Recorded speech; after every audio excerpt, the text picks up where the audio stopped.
Very Bad Wizards is a podcast with a philosopher, my dad, and a psychologist, Dave Pizarro, having an informal discussion about issues in science and ethics.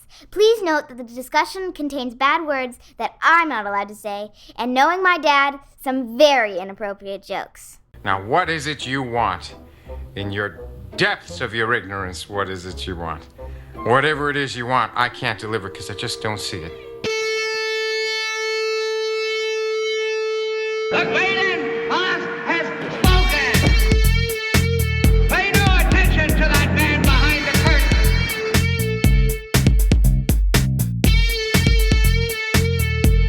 Who are you? Who are you? A very bad man. I'm a very good man. Good man. They think deep thoughts, and with no more brains than you have. Pay no attention to that man! Anybody can have a brain.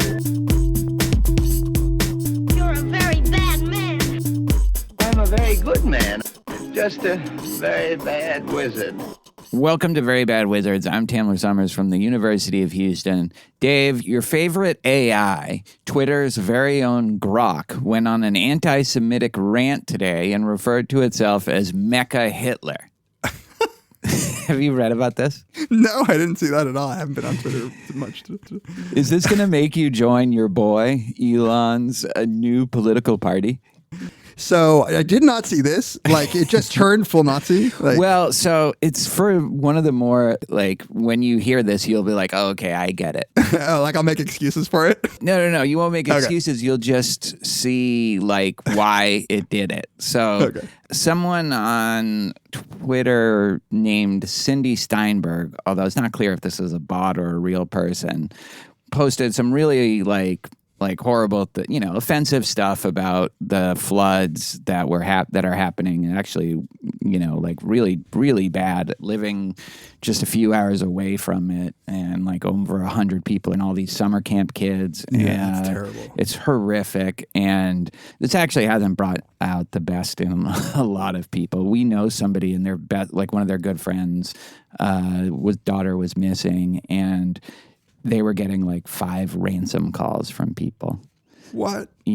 Just like how much of a fucking piece of shit do you have to be to do something like that? But then there's also people who are saying, because it was like a Christian white camp, it wasn't like technically, but it's like white kids go, they're all Christian.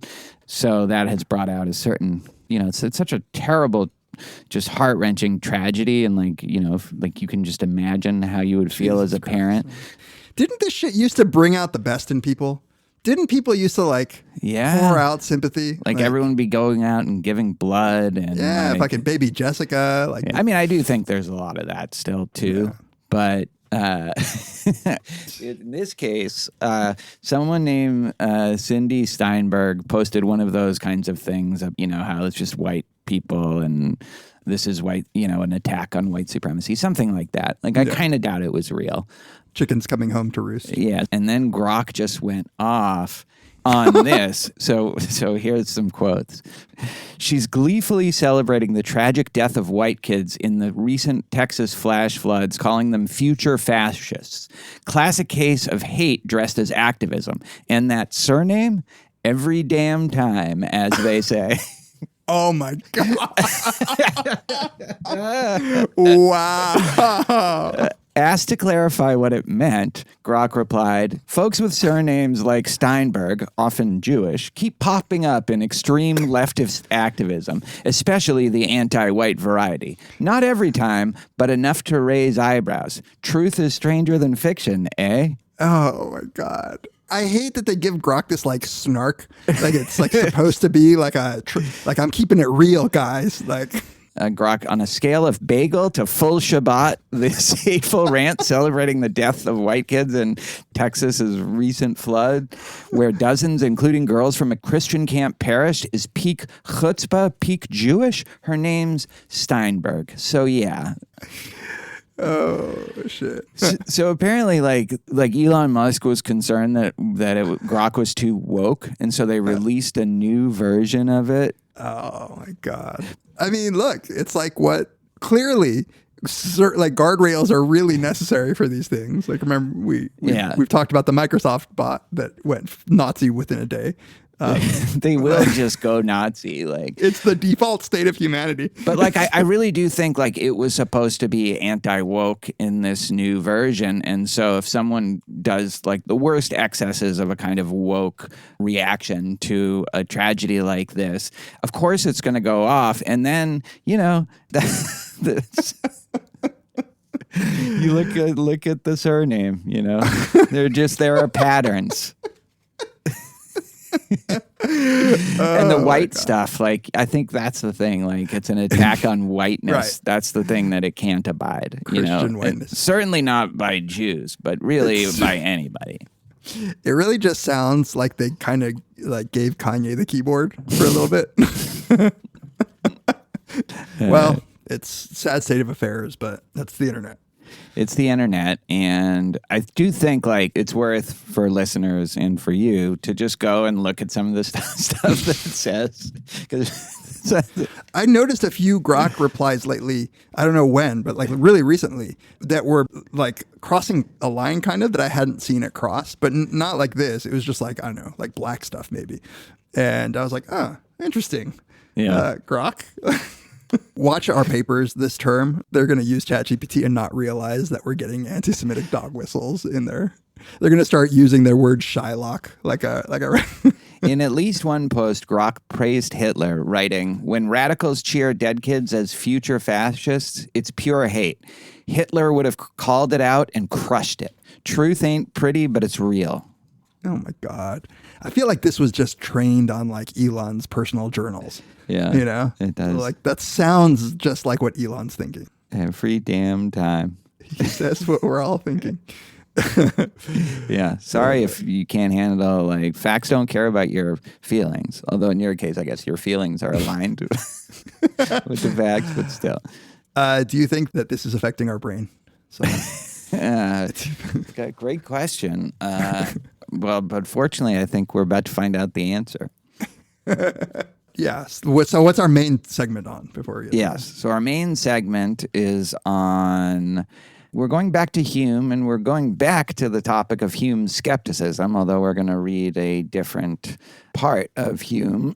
We are reading chapter 12 or section 12 of the Enquiry into Human Understanding. Enquiry concerning whatever. Human understanding. Whatever. Yeah. So, yeah, and we're focusing on section 12 of the academical or skeptical philosophy. But first, what are we talking about in the opening? But first, there's a groundbreaking new study by MIT. By the whole university. Yeah. Which is They all chipped in.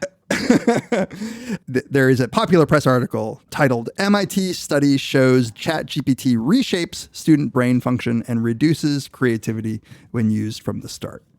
So basically, a group of researchers at MIT got a bunch of people and had them across 4 sessions write essays. So like these were essay prompts used by the SAT, and they could pick from 3 essays.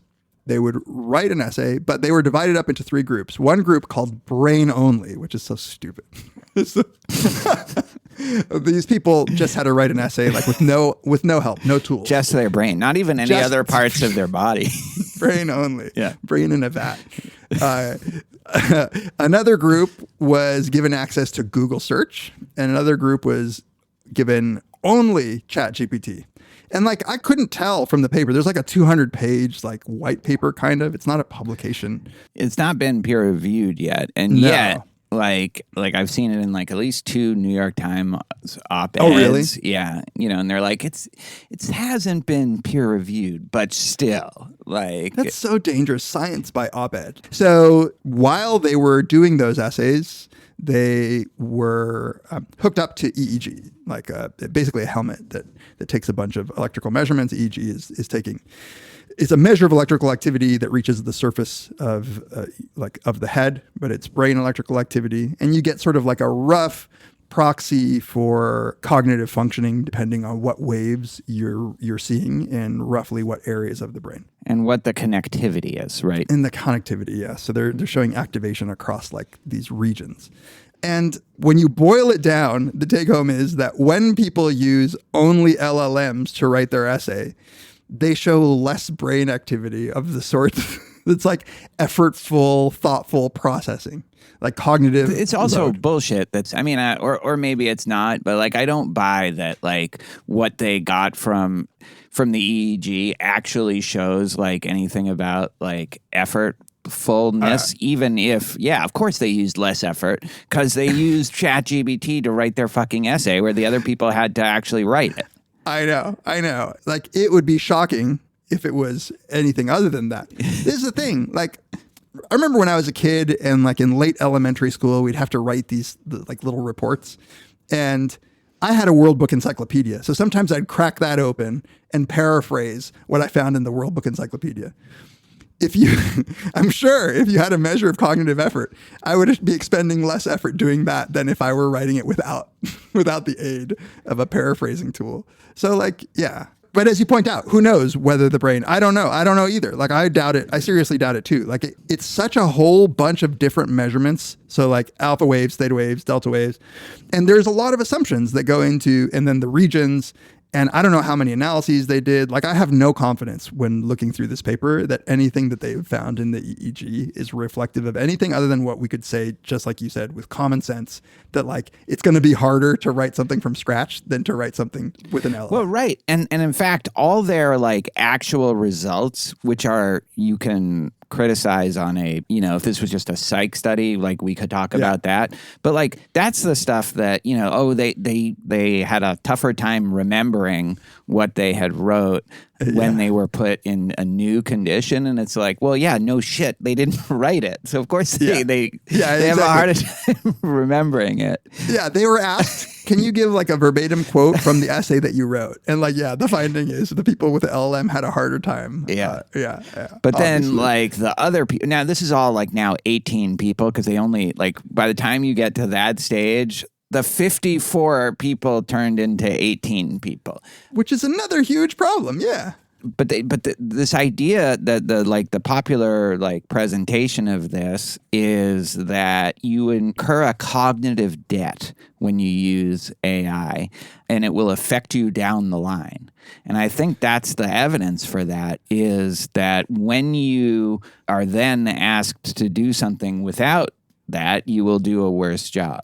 Now, again, like I don't doubt that any of the conclusions in this study are true to some degree, but literally nothing that this study does provides any evidence for those conclusions. It's just like we did an AUA where we had said that like in the media it's getting better about like neuroscience research and to stop saying it's not you, it's your brain, but like it's still out there. Like it was waiting for a new kind of area, the AI like spin, to pounce, and now it's back in full force. Sexy MIT Media Lab shows LLMs are like dragging you down. And this is the thing, like 18 people per condition is ridiculous. Like, I don't know, maybe with the EEG data you can conclude stuff, but like with the just regular, like, so one of the things they did was they had an AI assess the quality of it, and then they had like 2 English professors or something grade the essays. Yeah. And it's like, it's not enough, 18 essays, like that's not enough. 2 professors grading 18 essays. Like, and they said that it was like they showed a lack of originality. Yeah, which again, I'm sure that's probably true. Although I bet the other ones aren't that good either, but like, because they've been trained on like testing. But yeah, like, of course that's going to be probably true. Yeah. And then that last group, like, so by the time they get to phase 4, like what you were saying, they're now down to 18 people because they didn't make it mandatory as part of the study. They have now 9 people per group, and they show that like this interesting finding, in quotes is interesting, that if you first did brain only and then used an LLM, actually you're pretty good. Yeah. Like, but if you did the LLM first and then did the brain only, now you're bad. So like, that's like literally 18 people. And I don't know what to make of that. Everybody is in the brain only, then LLM condition. Yeah. Every single person who's ever used an LLM is in the brain only first condition. That's true. Right. And that's where all the cognitive debt stuff comes from, I think. It's got to be, right? Because I think so, it's just like how much they remember things of what they wrote. And then even when they ask the people who used their brain at first to now use LLMs, they could remember what they did with it. That's the idea, is they could remember what the LLM said in a way that but I don't know if the time frames were the same. And also, like, there's literally 9 people at this point. It's literally 9 people. And again, none of this has anything to do with any EEG anymore. Now we're just doing like 1970s social psychology at that point. And exactly. and that's just like, it's really kind of unbelievable. But I have to quote this. So this is from that Time magazine. The paper suggests that the usage of LLMs could actually harm learning, especially for younger users. The paper has not yet been peer-reviewed, as its sample size is relatively small, but its paper's main author, Natalia Kozminia, felt it was important to release the findings to elevate concerns that as society increasingly relies on LLMs for immediate convenience, long-term brain development may be sacrificed in the process. And then here's the quote. What really motivated me to put it out now before waiting for a full peer review is that I am afraid in 6 to 8 months there will be some policymaker who decides, let's do GBT kindergarten. I think that would absolutely be bad and detrimental. Developing brains are at the highest risk.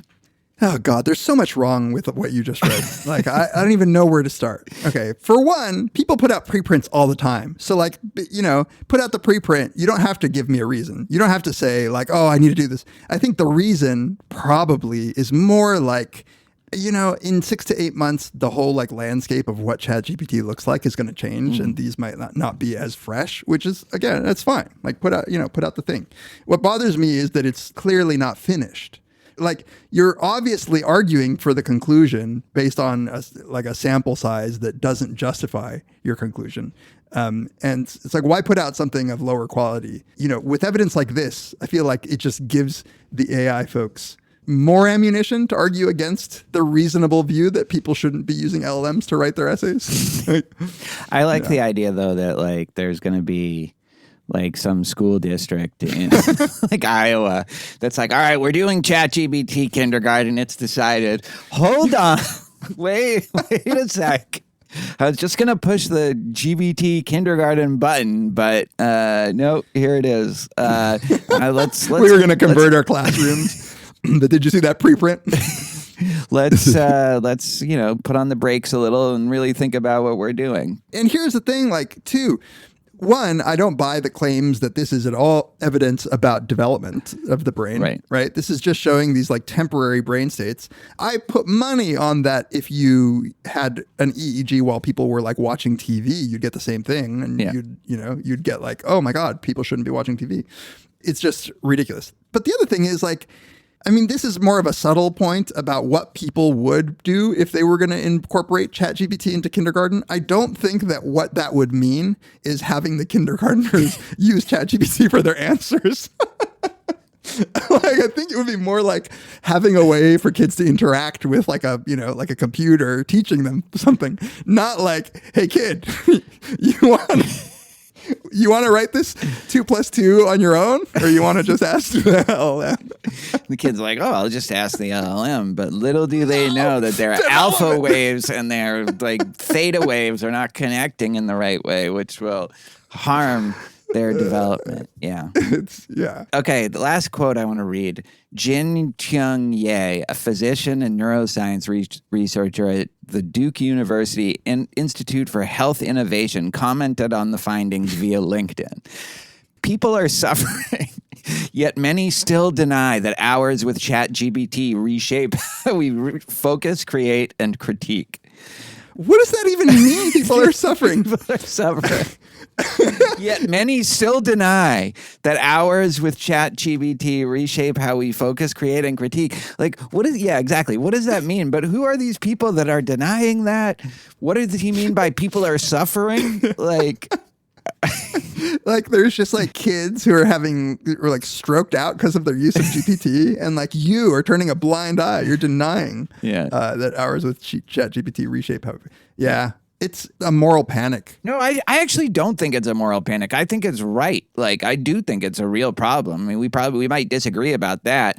The part that's so frustrating about this is that they like can't just make the arguments based on like what we all see and like what we're all doing. They have to throw in this bullshit study as a way of like tipping the scale. And it does probably, like you say, the opposite. It'll just make people more skeptical about any kind of critical reflection about what we're doing. Yeah, and I guess the reason I was saying moral panic is that like I am totally in agreement that I think this has like all this stuff has the power to really fuck with our students and the way that they're learning. Like I'm totally on board with that.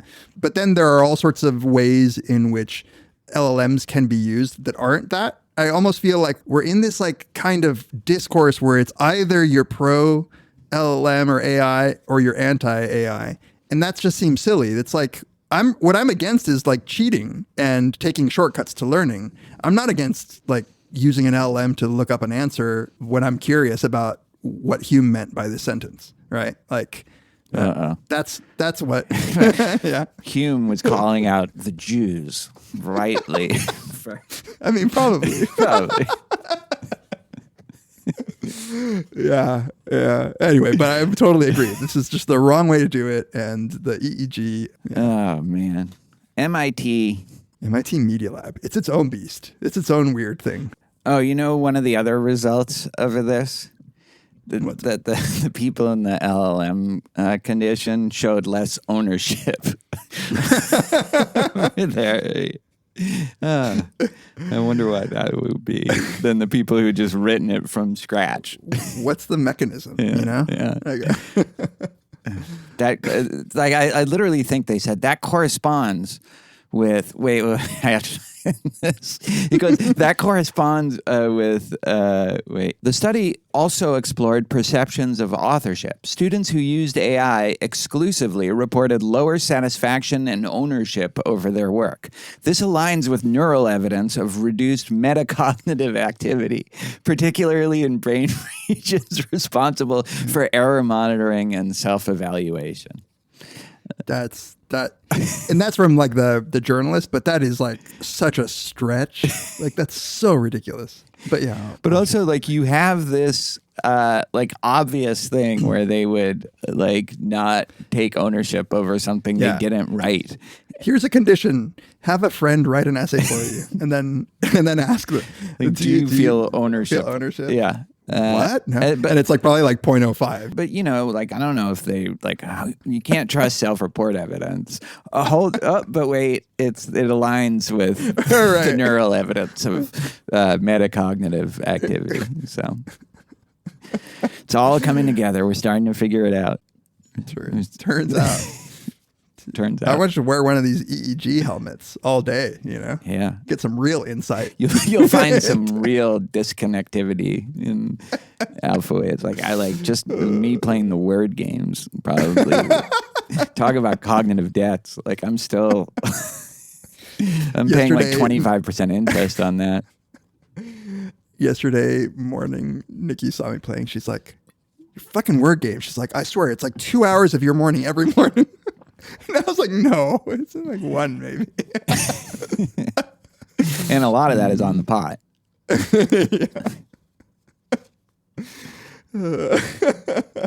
People are suffering, yet many still deny that hours with ChatGPT reshape how we focus, create, and critique.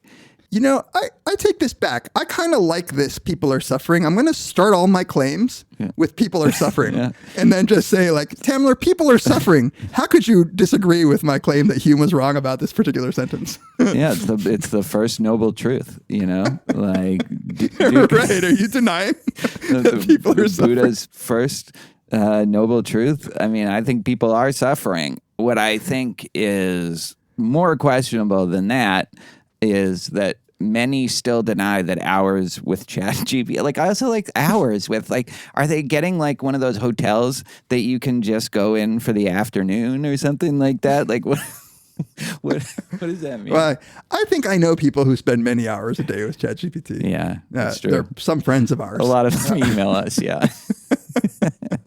All right. We've shown some skepticism.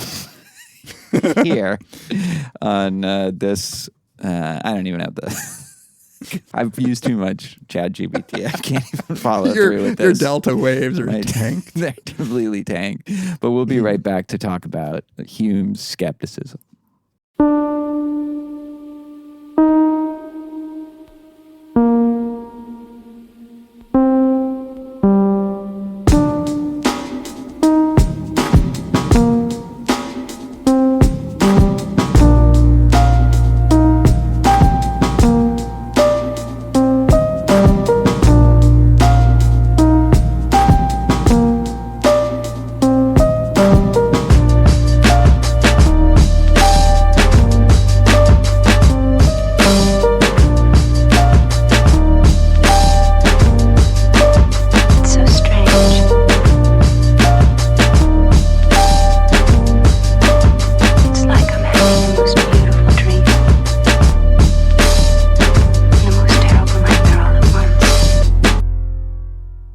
Welcome back to Very Bad Wizards. This is the time where we like to take a moment and thank all of the listeners who reach out to us, who interact with us in all the different ways that you do. If you would like to contact us, you can email us, verybadwizards@gmail.com, tweet at Peas, at Tamler, at verybadwizards. You can follow us on Instagram, like us on Facebook, give us a rating if you could on Apple Podcasts and Spotify and really wherever you get your podcasts, because that can help other people find the show who might like it.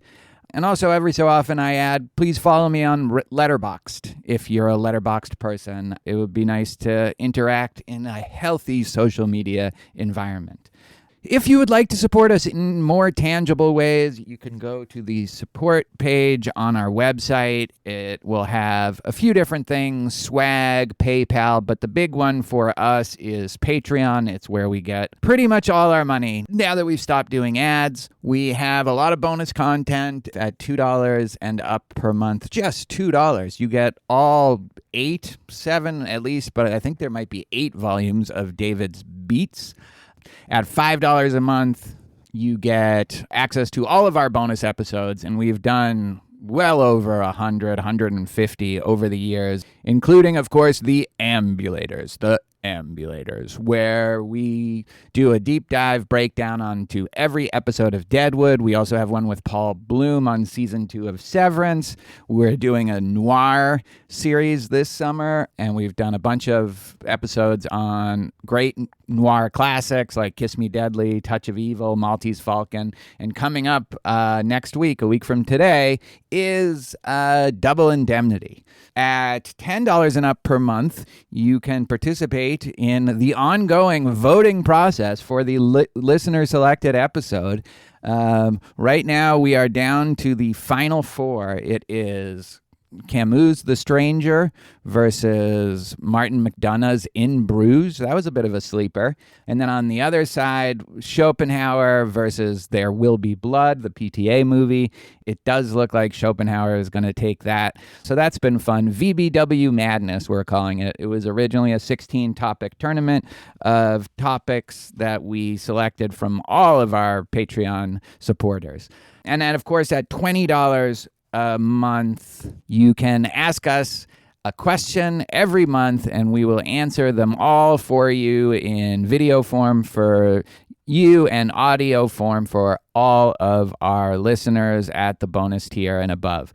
Thank you so much. It really means a lot to us that you support us in the way that you do. All right, let's get to Hume. All right, let's get to our main topic. This is a section of An Enquiry Concerning Human Understanding by David Hume.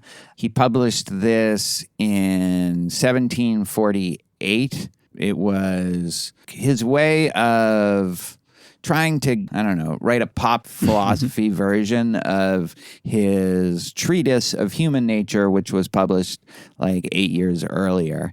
And Hume famously said that when he published that, although he published it anonymously, it felt dead-born from the press. And so, he tried to write this to make it more accessible and maybe a little bit more controversial, say the things that might have been more subtext than text in the treatise. And I think some of the stuff on skepticism in the Enquiry is especially more developed. Like, I think there's some other more radical stuff in the treatise that isn't in the Enquiry, and I'm not a Hume scholar, but this is my sense from having read and taken a few classes in it. You know, like he fleshed out like what it meant to be a skeptic in the Enquiry in a way that he didn't quite as explicitly sketch it out in the treatise. And this last chapter is, you know, the kind of the capstone of the first Enquiry, where he really dives into the different kinds of skepticism and I think recommends adopting a certain moderate form of it. It's a pretty interesting chapter in that I'm not sure what the basis exactly for that is. And he doesn't spend a lot of time justifying the positive proposal that he puts out at the end. I don't know. What did you think of this as a whole? We haven't talked about it at all, so I'm curious. I mean, I liked it. I liked it quite a bit. Okay, so for me, coming from a background where I really have learned everything I know about Hume, aside from the standard stuff, like from reading on this podcast, so I don't have a good background, this helped me understand what Hume skepticism is, I think. Although it does leave me with a lot more questions, I think, that I had. I think some for you, maybe you can help me understand, because I get his skepticism. I am, as you said, just not quite sure what he believes in the positive sense at the end. Yeah. And because it sounds like you can read it in some way as sort of a practical guide to being a skeptic. Yeah, or even a kind of pragmatic, like in a philosophical sense. Yeah, guide. Right. So, well, just to give an overview, he says there are two kinds of skepticism, broadly speaking. Antecedent skepticism, which is a skepticism that you might have before you undertake any inquiry at all. So this is like Descartes' radical methodological doubt. Doubt everything and proceed only from like a certain principle, which of course for Descartes was I think and therefore I am, the cogito. But then he built from that all kinds of things. We could talk about this one day, yeah. But one of the big things that he had to demonstrate with certainty was the existence of a benevolent deity that wouldn't deceive us about the senses. And only once that was established could you proceed to trust anything about what your senses were telling you and not think that, an evil demon was systematically deceiving you. So he says that's one kind of skepticism, and he will dispense with that very quickly. And we can talk about that. The other kind is consequent skepticism, which will come after we've done some philosophy and science. And once we've done that, we realize that a lot of the beliefs that we have are unjustified. We can learn this through both scientific and philosophical means. Like we see that our senses deceive us a lot. We also see that we're by nature prone to trust our senses no matter what, even when they're leading us to obvious falsehood. This kind of skepticism he takes seriously, or at least what he calls the profound version of that skepticism. And it seems to leave us at a point where we cannot trust that our senses are giving us any reliable or accurate information about the external world. There are definitely bad kinds of that skepticism which are more easily combated, but the most profound, the deepest form of that objection, it seems like leaves us where, at least rationally, we have no idea what it is that's causing us to have the sense perceptions that we have. Yeah. And then he goes even deeper than that and discusses like a deeper skepticism about abstract reasoning in general, so a priori reasoning, I guess, and then also moral skepticism. So where he ends, and I don't want to read it now, but maybe we should read it, is something that at least might be interpreted as an almost explicitly pragmatist response to the fact that we can't rationally justify anything that we perceive. But then in the last part of the essay, he outlines a form of skepticism that he thinks is both practically possible, because he doesn't think that kind of extreme skepticism, even if it's rationally justifiable, is something that human beings are capable of really entertaining and living by. But this other kind of skepticism that he points to in the last part, he thinks is something you could live by, and it might even be healthy. It might even be good for us, and seems to limit a priori inquiry that's legitimate with this kind of skepticism to just mathematical propositions. And then everything else, he says, is a matter of experience. And so, although he doesn't explicitly say this, presumably a matter for science, and will never admit of certainty, but at least it's something that we can work on and do something with. But it all seems very rushed, especially given with what depth he drew out the skeptical arguments against all of what he's saying in part 3. So I wasn't sure what to make of that last part. Right. He tears down a lot and doesn't build back up too much. Mm-hmm. So I like his take on this consequent skepticism, where I don't know how conceptually clean the divide is between antecedent and consequent skepticism. So I was a little confused about that because Descartes clearly is arriving at the possibility that your senses could fool you, presumably through some sort of philosophical inquiry too, I think. He's you can't exactly be sure that what your senses are giving you is right. But definitely it's the case that Descartes goes much farther and faster into absolute skepticism and then tries to slowly and systematically build himself up. Well, I mean, he does have to prove, first of all, that we are thinking things. And then once that's established, I guess allows him to consider whether our senses are also giving us more than just I exist because I think. Can our senses be a reliable source for that? Yeah. But I take it's still the case that the reason he got there was because of a healthy sort of experience with fallible senses, or maybe just the steps that Hume brings out, where he says in his description of consequent skepticism, which I love all these examples, which is look, you have visual illusions, you have simple stuff like a table looks smaller when it's farther away, even though you're pretty sure it's not. You have dreams and you have hallucinations of madness, right? When you're dreaming, you're seeing something that presumably is not representing a true object out in the world, and that's obvious to us. So a bit of reflection should, you don't even need science of vision to have built up the skepticism.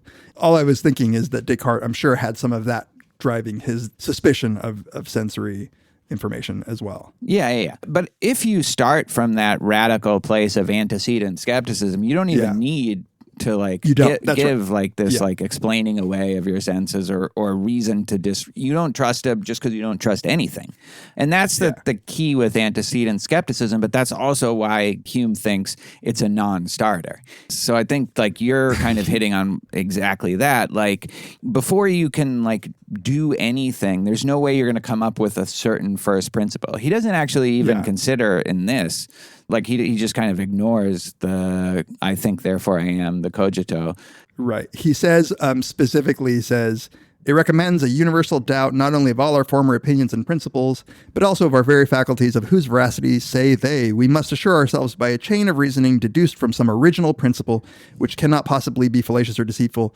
But neither is there any such original principle which has a prerogative over others that are self-evident and convincing. Or if there were, we could advance a step beyond it. So he's basically you can't even get to the first principle and build up. You can't get from the first principle. And even if you could, you would just be stuck there, which I think is kind of your point from earlier. Okay, so let's say I think, therefore I am. How does that get you to start wondering about your senses? That's such a small basis to build out of. Now, look, we haven't read the Meditations recently. Right. Probably. I've never read it. I do think, having read it at a certain point and even taught it, or been part of a team that taught it, it deserves a little more than Hume gives it in this one paragraph. He's very, very quick with it. And I do love, I was persuaded by this. I don't know whether it's fair or not, but among the things that he says is okay, so let's suppose that Descartes, you said, well, if there is a benevolent, perfect God, then we can be sure in our senses. But he says we know that we can't trust like our senses many times. Yeah. Like it's obvious, right? And so now what? Why wouldn't he have just made our senses always perfect and not give us like these weird visual illusions or dreams? Or Yeah, that's in the Consequent one where he kind of makes fun of Descartes for taking this weird circuitous route to trying to figure out how to trust the senses by appeal to a benevolent deity. What does he call it? Like a curious circuit or something like that. I mean, we can not talk too much about the antecedent skepticism. I am a little like in that fourth paragraph, I'm a little bit curious about this caveat that he gives where he says, it must be confessed that this species of skepticism, when more moderate, may be understood in a very reasonable sense and is a necessary preparative to the study of philosophy by preserving a proper impartiality in our judgments, to begin with clear and self-evident principles, to advance by timorous and sure steps, to review frequently our conclusions and examine accurately all their consequences. Like, all that is very good. But isn't the point of what he just said that you're not going to begin with clear and self-evident principles? Yeah, I had the same thought, which is, wait, what are you saying? Like, and it's almost to me like I'm reading it as Hume saying, what that can give you if you start there is like an attitude. Yeah. It's like this particular way of thinking about the world, in which is like good. It's good to try to be very careful in your steps and start from something that you know for sure, and make sure your premises are all valid and the steps are right. I think that's right. It's like, okay, it's ridiculous, but if you come out of that, if you go through a phase of it, it might actually give you some good equipment, some good critical skills. Yeah. It's interesting because you could view like the whole task of like using formal logic as a bedrock of philosophy as an attempt to do what almost like this Humean task of saying like, okay, if it's true that only number and quantity are the things that we can be sure about, let's build everything. Like, let's make language into essentially math and try to build from there. And that's, famously Russell and all of those guys just were like, oh, fuck. I guess. Yeah. I guess we can't do that. We can't do that because of what's his name? The uncertainty principle. Incompleteness theorem. But like, even though that's a doomed project that you probably should have known was doomed, if I can just dispense with it in a couple paragraphs. But if you did do that, it actually might put you in a better place to have a more reasonable approach to. Yeah, and that's the vibe of the whole chapter. I think so, yeah. Which is like, how do we get to have like just a reasonable view of what's going on? One that's not an extreme. Yeah, and that's where I don't know, I'd like to read more, and I know there's a lot of controversy, scholarly controversy on this, even just a cursory look at some of the secondary stuff. But when you get to the moderate form of the skepticism, it's just like, wait, but how does this fit with the other stuff that you just said that you were kind of delivering with a lot of passion and conviction? I know, totally. So you sort of wonder, not to be all Straussian, but you sort of wonder if that last part might be a way of just, okay, no, don't worry, I'm not completely crazy right now. I'm not saying you're all, there's no God and you're all idiots. I'm, like there's a moderate form. Right. He wanted that philosophy chair. Yeah. It's funny that you point out, like, now that I think about it, it does have the vibe of, Ecclesiastes being like, life is meaningless. What the fuck? And then King Solomon realized that the way to live life is to love God with all your heart and follow his commands. Yeah, that's interesting. Like, because I do feel like that also accurately characterizes something that Hume really believes, but it could also be a little bit like that, like they tacked the last things on, but really it should have ended at the eighth one. 9 through 12 was like a later edition, Right. And there is, like, as I was reading a little bit about Hume, it is the case that he was constantly sort of discriminated against, maybe, for his perceived godlessness in his atheism. Discriminated against, quote unquote, like as a like white aristocrat, rich white aristocrat. He's like traveling all over Europe, can be discriminated. Yeah, he's not. He didn't even go to jail. I don't think. Like most of those 18th century guys, at least spent some. Like Diderot, like had to spend a lot of time in jail. I wanted to ask you. So a lot of this argument, he comes back to this over and over again, in a convincing way, that the reason that this deep skepticism, the consequent, and even the antecedent, I guess, but the strongest form of his consequent skepticism just can't hold. We can't maintain it because human nature fights against it so hard that you have to believe that, for instance, there is an external world that our senses are capturing. Like, nothing would survive if you didn't believe that somehow your senses were tracking the external world. And so, like, a lot of it is, like you were saying in the intro, we just can't believe that. Or at least that's what he seems to be saying. And I was a little torn about this because on the one hand, I was like, but you can, right? You can be like the Pyrrhonian skeptics. Pyrrhonian skeptics. Yeah, and Pyrrhos himself was supposedly had to be led around by his students. Right. Because otherwise he would just walk into a ditch.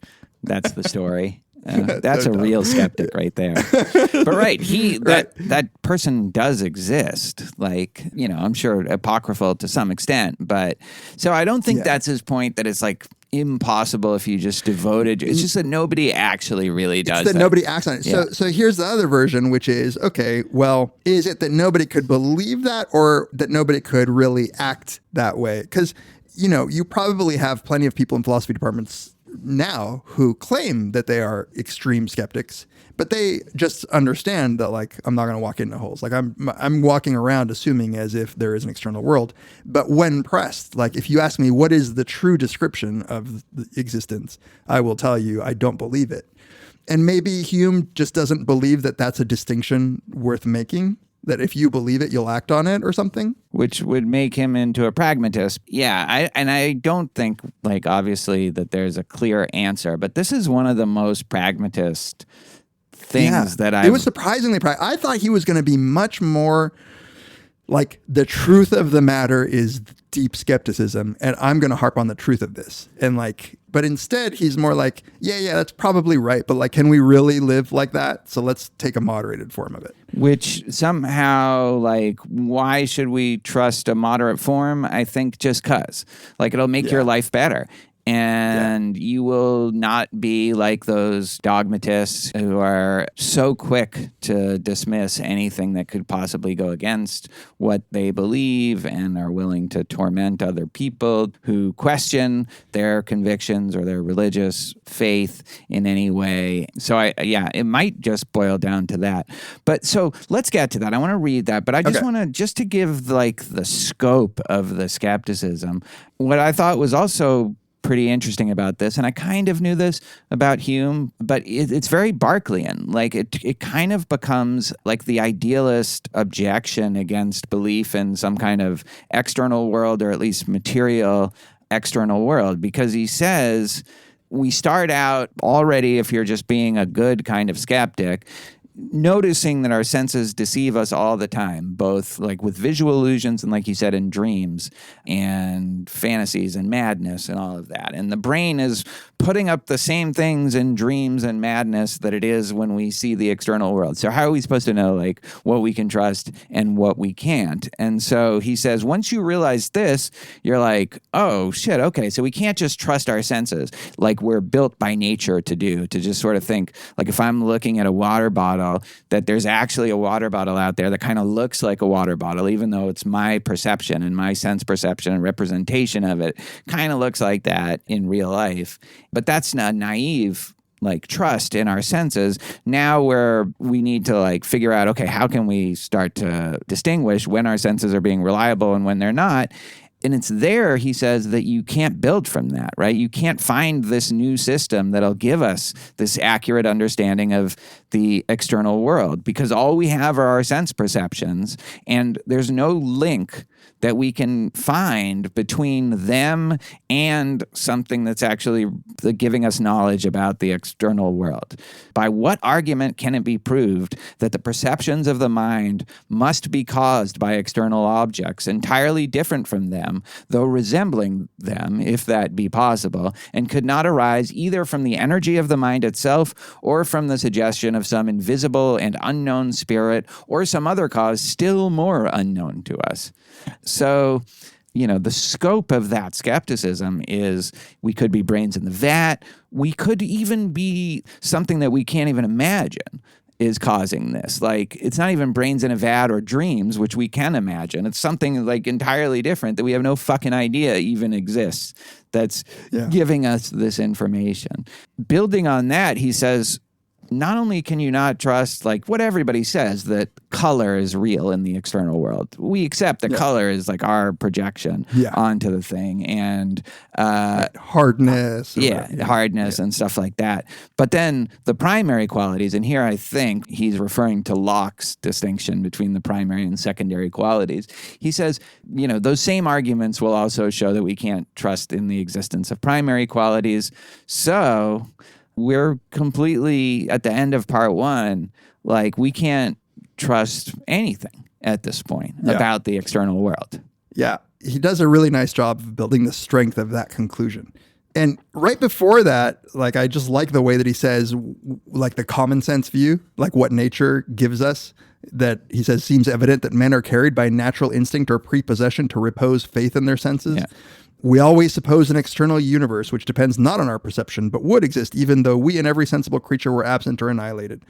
And even animals are governed by this opinion, he says, this belief in external objects. And then he launches into like, but of course we can't really trust that. Yeah, it's not like Descartes, because he's actually using our senses and philosophical inquiry to arrive at these conclusions, but it's almost just as sweeping. Then he also talks about it in terms of a, moral disagreement, and we don't have to get into all of that. Right. Suffice it to say that if you can't even trust your senses, you're not going to be able to trust that what justice is with like certainty. Yeah. Right. Yeah. So this is where he arrives before building the positive claim. He says, okay, so this kind of profound form of skepticism has undermined our belief in virtually anything that we hold dear. But then he says that this is an excessive skepticism, and that the most confounding objection to excessive skepticism is that no durable good can ever come from it. While it remains in its full force and vigor, we need only ask such a skeptic what his meaning is and what he proposes by all these curious researches. He is immediately at a loss and knows not what to answer. Which is so funny because, like, that's just what he has done. I know. Like, it's... Well, yeah, like, it seems pretty clear what the meaning is, but what he proposes. A Copernican or Ptolemaic might hope to produce a conviction which will remain constant and durable with his audience. A Stoic and an Epicurean, same thing. But the Pyrrhonian, this extreme form of skeptic that he's just defended so ably, cannot expect that his philosophy will have any constant influence on the mind, or if it had, that its influence would be beneficial to society. On the contrary, he must acknowledge, if he will acknowledge anything, that all human life must perish were his principles universally and steadily to prevail. Yeah. And I love what he says a little bit down there. He says, nature is always too strong for principle. Yeah. And though a Pyrrhonian may throw himself or others into a momentary amazement and confusion by his profound reasonings, the first and most trivial event in life will put to flight all his doubts and scruples and leave him the same in every point of action and speculation with the philosophers of every other sect. And then when he awakes from his dream, he will be the first to join in the laugh against himself and confess that all his objections are mere amusement and can have no other tendency than to show the whimsical condition of mankind who must act, reason, and believe, though they are not able by their most diligent inquiry to satisfy themselves concerning the foundation of these operations or to remove the objections which may be raised against them. So it's like the absurd. And I think it's very much like the absurd in that way. Like, yeah, totally. I was about to say something similar, which is like your response to the knowledge that all of this is cast into doubt is just a silence. Like just give it a smile and be silent about it and go about. Because what good can really come from it? Yeah. It's like you appreciate the irony of our situation where we take our whole lives and our inquiries and our quest for understanding seriously, but we can't justify it. That's interesting. And I do think when he says, like, you'll just laugh at yourself, like, that's how he feels about, I'm sure he's awakened from the dream. He talks about this in the treatise when he started reflecting on skepticism about personal identity, he would get I have a panic attack, but then he'd go down and play backgammon and he'd forget about it, have a few beers at the pub. Right. Yeah. Was that what caused his weird ailment? Like he had some weird ailment that afflicted him for that I guess we don't quite know what it was. Yeah. Like a brain fever of some sort that he says started from some philosophical insight that he had. Yeah. I think he was always had this kind of ambivalence about his skeptical inquiry. Like he thought his reasoning was sound throughout, but it was also kind of ridiculous. Yeah. This is from earlier in the inquiry, but I think it kind of speaks to where he wants to go based on what you just read. He says, this is in, I think, the 9th chapter of the inquiry. He says, it seems then that nature has pointed out a mixed kind of life as most suitable to the human race and secretly admonished them to allow none of these biases to draw too much so as to incapacitate them for other occupation and entertainments. Indulge your passion for science, says she, but let your science be human, and as such may have direct reference to action and society. Abstruse thought and profound researchers I prohibit and will severely punish, this is nature speaking, by the pensive melancholy which they introduce, like what you were just saying, by the endless uncertainty in which they involve you, and by the cold reception which your pretended discoveries shall meet with when communicated. Be a philosopher, but amidst all your philosophy, be still a man. Yeah, that's great. I feel like I've read that passage before. Yeah. It gets tossed around a lot. But I mean, I think that sums it up. It's a tension. It's an ambivalence.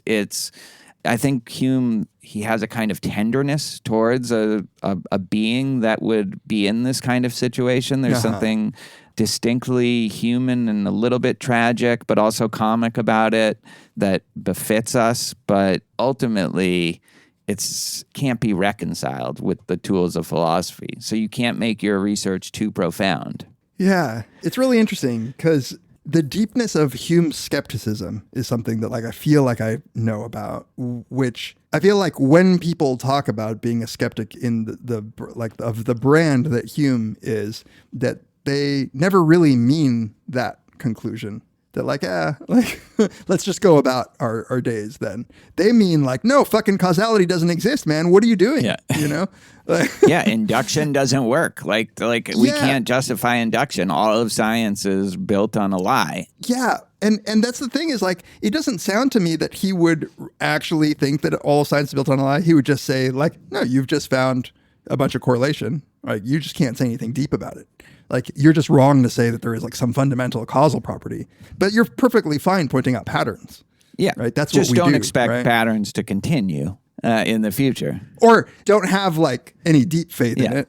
But I don't think he didn't think that the sun was going to rise. He was just I just don't think there's anything magical about causality that can give me certainty.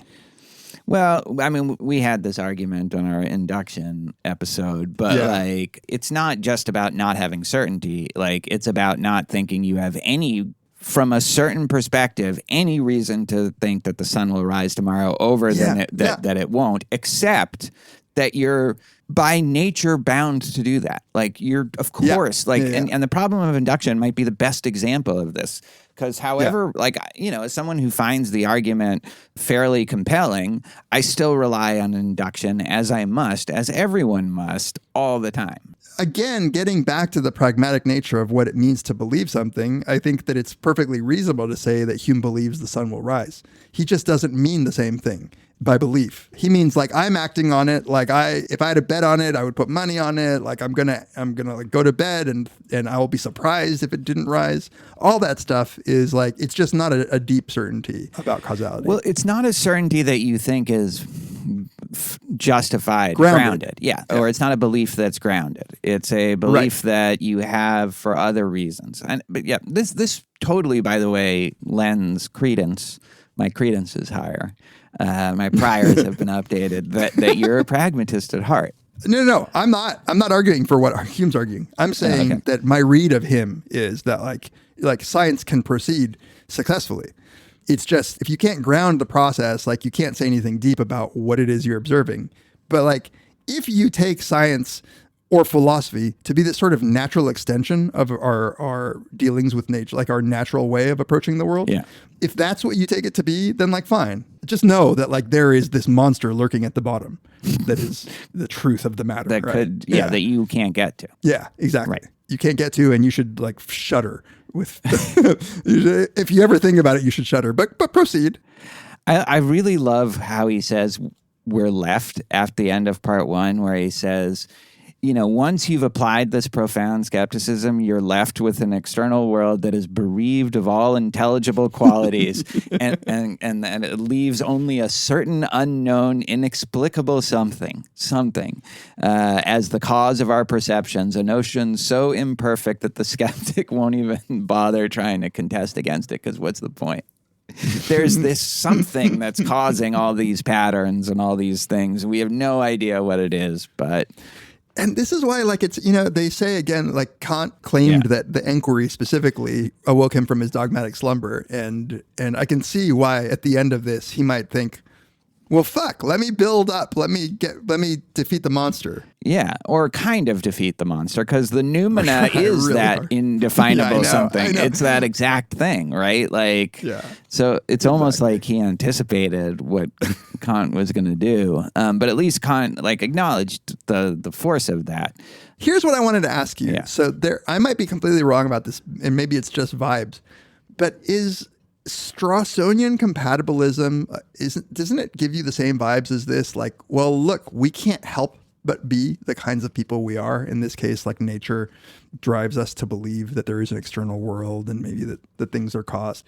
And P.F. Strawson's take on what it means to be a human is to have these attitudes, this resentment or whatever, towards other people. We can't help but treat people as these moral agents. Is that the same vibe, or is Strawson just not? No. It's definitely the same vibe. And Strawson has a footnote on Hume in Freedom and Resentment, where he says Hume is making a similar point about inductive belief formation. Yes, you can put these skeptical arguments, but they do nothing to affect how we live our lives. So your strong compatibilism from Strawson should lead you to the sort of a strong pro-science attitude, because we can't help but think of the world this way. I think there is a distinction between the two. I think Strawson doesn't give the arguments for skepticism about responsibility as much respect as Hume does for the arguments about the external world. I think he thinks they're compelling, whereas Strawson doesn't. The vibe similarity that I see between them is when he talks about the moral skepticism, and when he says, oh yeah, you notice all these disagreements, and that can make you, wonder about what moral principles you should really subscribe to, but before you even finish getting all that out of your mouth, you're already having moral opinions and you're having moral sentiments, and those are causing you to act in certain ways and believe certain things. In the way that I think he has less respect for a certain kind of moral skepticism, Hume here, I think, is how Strawson feels. But I don't think Strawson thinks the arguments against moral responsibility and free will are profound. Or the monsters lurking. Yeah. Yeah. That's where I think the difference is. Yeah, he says, the great subverter of Pyrrhonism or the excessive principles of skepticism is action and enjoyment and employment and the occupations of common life. These principles may flourish and triumph in the schools, like the schools of philosophy, these skeptical principles, where it is indeed difficult, if not impossible, to refute them. But as soon as they leave the shade and by the presence of the real objects which actuate our passions and sentiments are put in opposition to the more profound principles of our nature, they vanish like smoke and leave the most determined skeptic in the same condition as other mortals. And that's when he's talking about moral skepticism, in the argument from disagreement and that stuff. So right. This is just going back to before, but when he's talking about how nature seems to make it so that we believe in whatever, an external world and the truth of our senses, he goes, but this universal and primary opinion of all men is soon destroyed by the slightest philosophy. Yeah. It's all you have to do is a little bit of philosophy and this should be obvious to you. Yeah.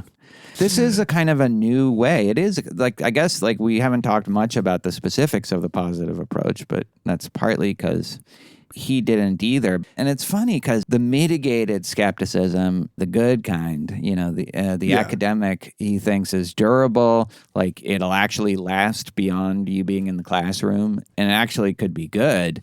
He says even that could be the result of the excessive or Pyrrhonian skepticism because it gives you this necessary corrective against too much trust in your senses and just too much trust in dogmatic belief more broadly. And it could also make people like less arrogant, like not be as haughty over their fellows. It sounds like he had people in mind. Yeah. Yeah. Again, it goes like, it's almost like you have to go through your Pyrrhonian phase to get to this perfect equilibrium. What do you make of his distinction between when he says like, look, quantity and number, like math, like we can trust that. And he gives some arguments for but only with quantity and number. Right. And gives some arguments about like why those are different, like claims about quantity, like the square root of 64, like have a certainty about them that you don't get with other statements of supposed facts. I was sort of surprised to, I guess, I don't know why I would think that his skepticism would even go to like mathematical truths, but he seems to like have a special category for that. Well, I don't think he's being a Platonist about math. I think he thinks it's metaphysically empty, like mathematics. That's why you can talk about certainty. It's because it's this enclosed system that builds from axioms, not axioms that you necessarily believe are true.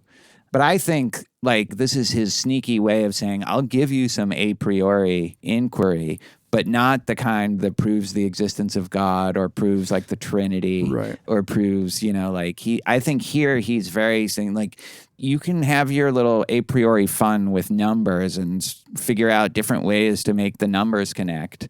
And that's certain, sure. But that's how I read this. It's like, don't try to take that into matters of fact. And the fact that he even distinguishes by calling the other category matters of fact.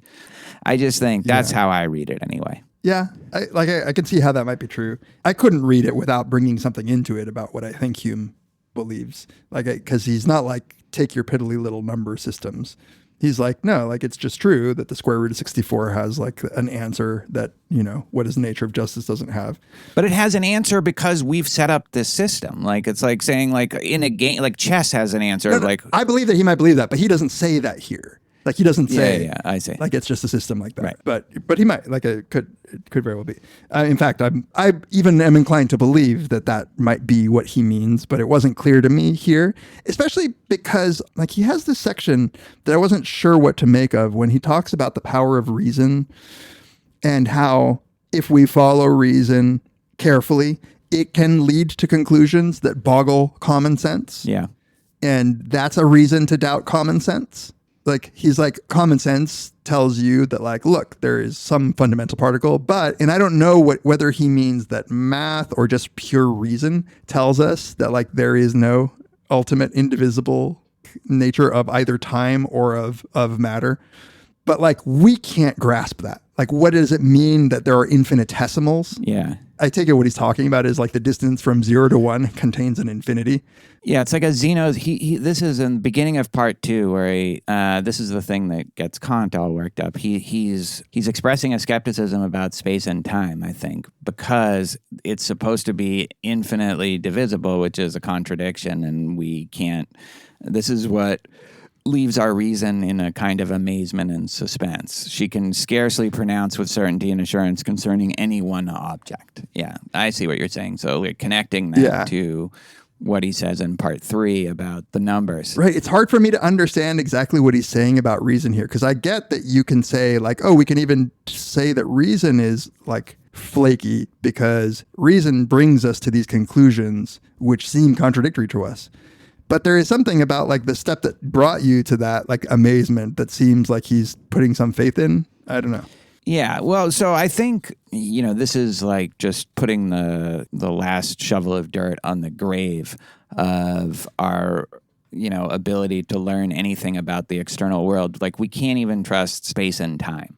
Like, even if we stopped trusting the existence of objects, or like that we could know anything about the existence of objects, you would think we could at least know that, like, there's space between me and my water bottle, or there's time between now and when I go to bed. But we can't even do that because of these Zeno's paradox kinds of situations. Okay, so it's the contradictory nature of those conclusions. It's not that he's saying like, oh, look, quantum math gets us to like these things that we can't even comprehend, where I would say, well, then you must have some trust in the math that it's telling you something true that you can't comprehend. He's saying, no, like reason is bringing us to paradoxical conclusions, so we should reject that reason is getting That's us. what I think. That's how I interpret that part. But yeah, it is a little bit in tension with what comes later in part 3, where he's like, we can definitely trust this kind of math, but I think that's because that kind of math isn't meant to tell us on its own anything about the outside world or anything about it. It's a self-contained system. It's just what it means to be a triangle, that the angles add up to 180. Like, that's just what it means. It's a huge tautology or self-contained system. Right. I actually don't know what he's alluding to, but he's like, the way that you say that a triangle contains 180 degrees is true by definition in a way that is not the case with there is no injustice without property, I think is the thing that he says. Or that Caesar existed, like that Caesar ever lived. Like those are things where you can conceive here. Like, this is kind of a famous distinction. It's like you can't conceive of a triangle that isn't 180 degrees total angles. It's like not possible. It's because of the definition of triangle. But you can conceive of the sun not rising tomorrow. We can only be certain about these things that are inconceivable, that they're false, but we can't be certain about matters of fact. But he doesn't really do a great job telling us why we should even be confident in the truth of some beliefs over others, except, well, it's by our nature, that's what we do. But it's like, but we already are distrusting nature's tendency to make us do that, like in the first part. So, it's a really interesting tension, which I think he's probably aware of. Yeah, it does read like a psychological journey. Mm-hmm. Yeah, I mean, I think, I totally agree. Like, this is like a diary of his, like the different lengths that he can go in all these directions and where he's landed now. Did you want to read like a part, the ending? Sure. Part? Very famous. Yeah. When we run over libraries, I think he means like run 2 libraries. Not like in a car. Monster truck or something like that. Not like persuaded of these principles, what havoc must we make? If we take in our hand any volume of divinity or school metaphysics, for instance, let us ask, does it contain any abstract reasoning concerning quantity or number? No. Does it contain any experimental reasoning concerning matter of fact and existence? No. Commit it then to the flames, for it can contain nothing but sophistry and illusion. I don't even know if he believes it. I mean, I think he does, but it's just like, the censors couldn't have been that bad, right? If he can this is the one he published under his own name. It's funny, though, because does this not meet the criteria? Does the Enquiry not deserve to be put into flames? I guess. Well, it's not a volume of divinity or school metaphysics, but I guess he says any volume. Yeah. Also, I don't think he means like you can't read Homer like or novels. something like that. Yeah, like no. So I think what he means is anybody making claims about the world. But yeah, it's a good question. I love the thought that it was a joke, like that he understood that he's concluding this with like, just toss my book into the flames, because like you could almost buy him saying that, like I've convinced you of this deep skepticism, but what's the value in that? Maybe you should toss this book into the flames too. Yeah, I think that's right. Like the last paragraph that he deleted was, of course, you might say that you should toss my book into the flames, and you know what? You might have something there, but then a good editor cut that out and just let us arrive at that. Let us do some work. All right. Oh yeah, I'm kind of curious to read more. Yeah, it's too bad he's canceled. The last thing I want to say about this is I always think this of Hume, which is like he wrote this when he was 37, maybe 38 years old. And this was like a revamp of the deeper, longer text that he wrote in his mid-20s. And the younger man. It's like, fuck, man. They grew up, they matured faster. And we're not even millennials, and we still imagine doing the treatise when you're like 20. It's crazy. It always blows my mind. I'm almost 50 and I don't have anything that's worth going back and clarifying. This is like his mature work after, Well, good job, David Hume. Yep, good job. All right, any last thoughts? No. Kant is next. I mean, it might have to be. We're running out of topics. I feel like we've been building to we've name dropped Kant so often and never read anything of and his. Between my actual I find some parts of his epistemology and metaphysics compelling, and some connections with Buddhist stuff. Like, I might just end up having to do it. Bring this whole podcast full circle. I'm the Kant lover. Yeah. And anti-Semite. That's the twist. Yeah. 13 years in the making. It's like a fucking M. Night Shyamalan presents. Exactly. And then everyone's going to go back and be like, oh, you could see it there and there and there. All right. Join us next time on Very Bad Wizards. The great boss has spoken. Pay no attention to that man behind the curtain.